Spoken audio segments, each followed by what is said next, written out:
సేనంలో ఒక పక్కన చార్మినార్, ఇంకొక పక్కన కాకతీయుల ఆనవాళ్లు ఉన్నాయంటే రాచరిక పోకడులు ఏ విధంగా ఉన్నాయి?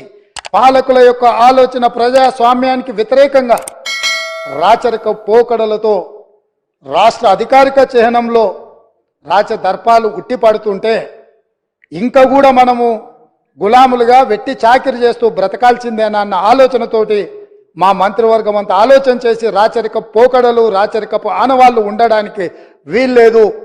ఈ రాష్ట్రం ప్రజాస్వామిక రాష్ట్రం. ఈ రాష్ట్రంలో ప్రజలు ఎన్నుకున్న ప్రభుత్వం ఉంది, ప్రజా పాలన సాగుతుంది అని చెప్పి అధికారిక చిహ్నాన్ని మార్చాలన్న నిర్ణయం తీసుకున్నాం. ప్రపంచంలో ఏ నగరానికైనా గుర్తింపు ఏంటంటే బిల్డర్స్ కట్టిన ల్యాండ్ మార్క్స్. నీకు న్యూయార్క్లో పోతే స్టాచ్యూ ఆఫ్ లిబర్టీ అంటారు, హైదరాబాద్కి పోతే చార్మినార్ అంటారు, ఢిల్లీకి పోతే ఇండియా గేట్. ఇవన్నీ ఎవరో ఒక బిల్డర్స్ కట్టినట్లే కదా.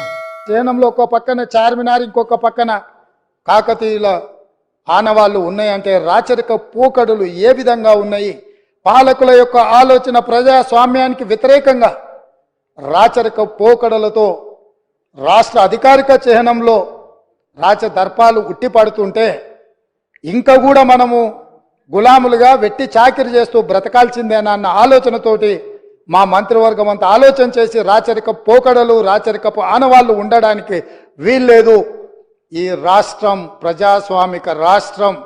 ఈ రాష్ట్రంలో ప్రజలు ఎన్నుకున్న ప్రభుత్వం ఉంది, ప్రజా పాలన సాగుతుంది అని చెప్పి అధికారిక చిహ్నాన్ని మార్చాలన్న నిర్ణయం తీసుకున్నాం.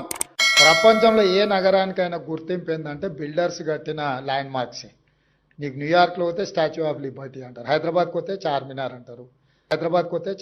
అంటారు, ఢిల్లీకి పోతే ఇండియా గేట్. ఇవన్నీ ఎవరో ఒక బిల్డర్స్ కట్టినట్వే కదా.